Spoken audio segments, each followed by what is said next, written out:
So continuing from the previous video where I left, I'll be teaching the lateral strain in this video.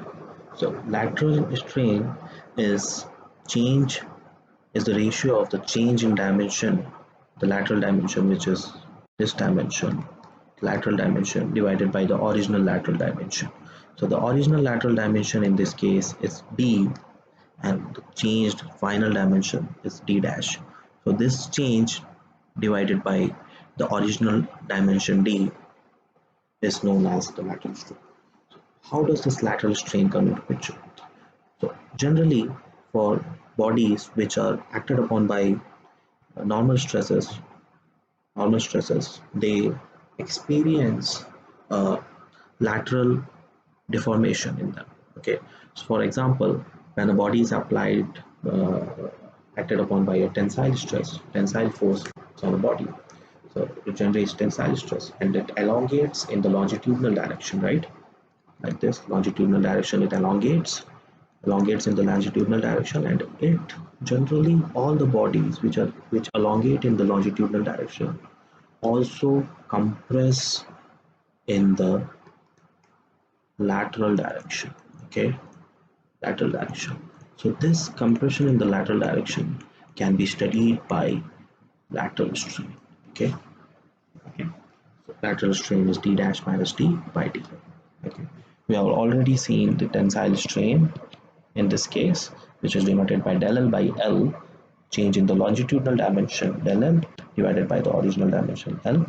Similarly, this is change in the lateral dimension d dash minus d, that is del D divided by d. As you can see, d dash is smaller than d, right? So d dash minus d will come out to be negative, and we don't want the lateral strain to be negative in case of a tensile application, right? Tensile force application. So what we do is assign a negative sign in front of this term, so that this whole term, in case of the tensile strain, tensile stress, turns out to be a positive value. Okay, so this lateral strain turns out to be a positive value in case of tensile stresses. Remember this.